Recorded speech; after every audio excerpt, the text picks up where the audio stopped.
Assalamualaikum warahmatullahi wabarakatuh. Perkenalkan, nama saya Bigda Yudha Asmara dari kelas 2C Prodi Teknik Informatika. Di video ini saya akan membahas tentang konsep dasar pemrograman berbasis objek atau PBO.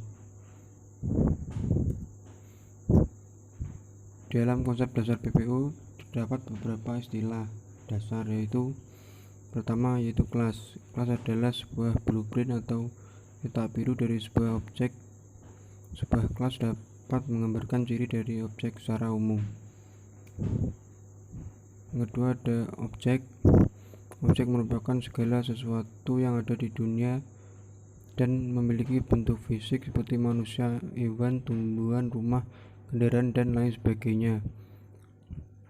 Saat sebuah objek diterjemahkan ke dalam konsep PBO, maka elemen menyusunnya juga terdiri atas dua bagian, yaitu atribut atau variabel adalah ciri-ciri yang melekat pada suatu objek. Metode atau fungsi adalah fungsi yang digunakan untuk memanipulasi nilai-nilai pada atribut untuk melakukan hal-hal yang dapat dilakukan suatu objek. Untuk membuat objek dari kelas, kita dapat menggunakan operator new. Sintak membuat objek dari suatu kelas seperti berikut: nama kelas, nama objek, new, nama kelas. Kemudian ada anonymous object. Anonymous object merupakan objek yang tidak memiliki nama. Tipe objek ini tidak akan memakan resource memori, namun kelemahan dari objek ini tidak dapat digunakan lagi atau hanya dapat digunakan satu kali saja, karena setelah digunakan akan langsung dihapus. Berikut ini adalah contoh kode program anonymous object.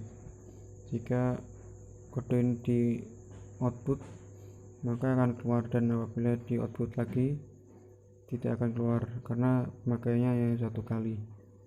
Kemudian ada inheritance. Inheritance merupakan proses pewarisan data metode dari sebuah kelas yang telah ada kepada suatu kelas baru. Kelas yang mewariskan disebut dengan kelas induk, sedangkan kelas yang mewarisi disebut kelas anak. Dalam Java kelas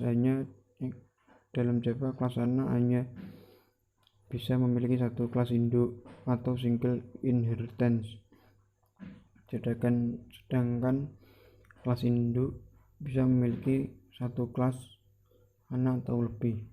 Untuk menerapkan inheritance, gunakan statement extend.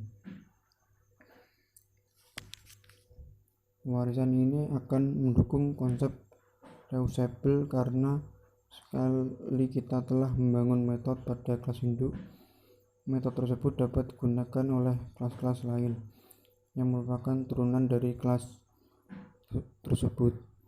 Kata kunci extend tersebut memberitahu compiler Java bahwa kita ingin melakukan perluasan kelas. Selanjutnya ada enkapsulasi. Enkapsulasi adalah menyembunyikan atribut satu objek dari objek lain. Atribut maupun metode disembunyikan dengan cara memberikan modeler privat.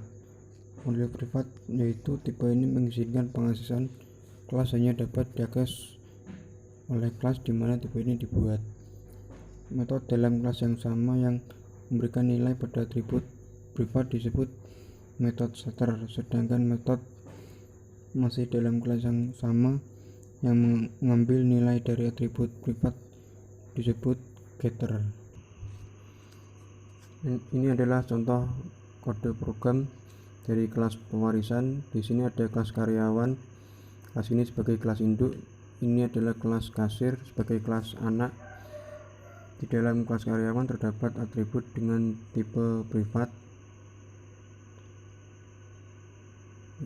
Yang pertama ada atribut nama lengkap dengan tipe data string, ada atribut jenis kelamin dengan tipe data string, ada atribut gaji pokok dengan tipe data integer, ada atribut alamat dengan tipe data string. Dan ini ada sebuah konstruktor yang berfungsi untuk memasukkan nilai pada atribut. Dan di sini ada metode get yang berfungsi untuk menampilkan nilai yang ada pada atribut. Di sini ada metode get nama lengkap yang berfungsi untuk menampilkan nilai dari atribut nama lengkap. Di sini ada metode get jenis kelamin yang berfungsi untuk menampilkan nilai dari jenis kelamin. Di sini ada metode get gaji pokok. Di sini berfungsi untuk menampilkan nilai dari atribut gaji pokok. Di sini ada metode get alamat. Di sini berfungsi untuk menampilkan nilai dari atribut alamat. Ini adalah kelas kasir. Agar kelas kasir dapat diwarisi oleh kelas karyawan, maka harus menggunakan kata kunci extend. Dalam kelas kasir terdapat atribut dengan tipe privat.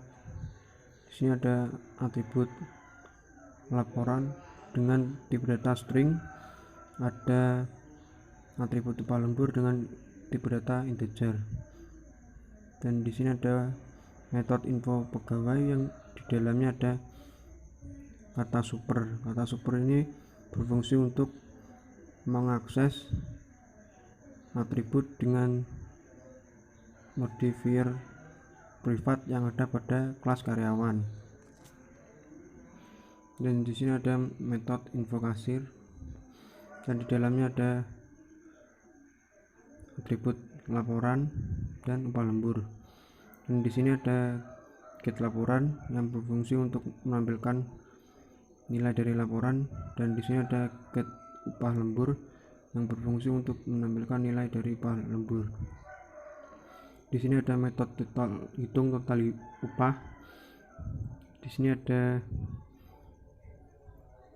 atribut total upah dengan tipe data long, dan di sini ada pengoperasian get gaji pokok plus 10 dikali get upah lembur.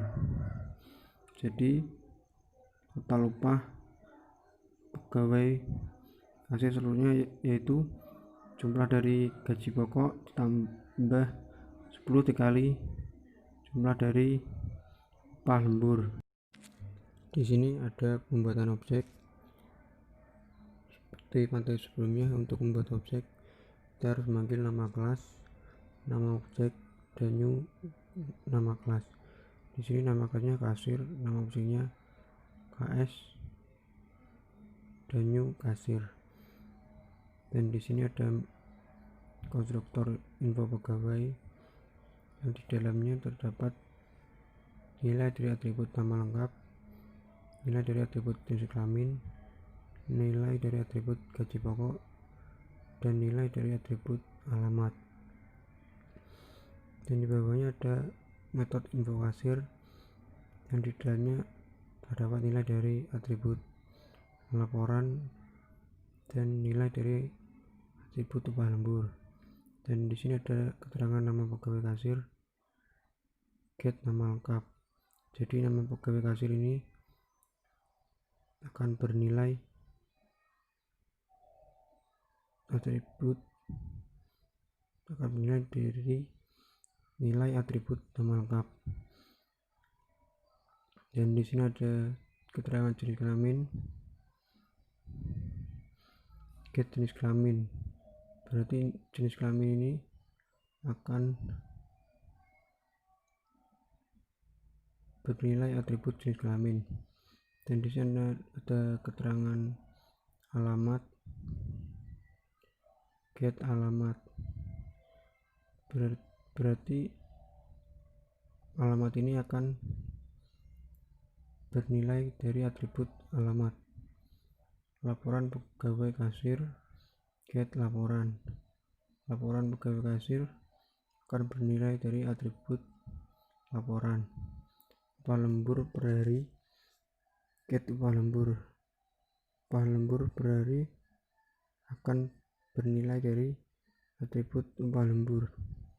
Gaji pokok, get gaji pokok. Gaji pokok akan bernilai dari atribut gaji pokok. Total upah pegawai plus total upah pegawai 1 bulan plus lembur, hitung total upah. dan ini adalah outputnya. Nama pegawai dengan nilai Bidaya Yudaswara, jenis kelamin dengan nilai laki-laki, alamat Desa Locrat Kabupaten Nganjuk, laporan pegawai kasir, lembur selama 10 hari, upah lembur per hari 15.000, gaji pokok 1.500.000, total upah pegawai 1 bulan plus lembur 1.650.000. Sekian dari saya. Assalamualaikum warahmatullahi wabarakatuh.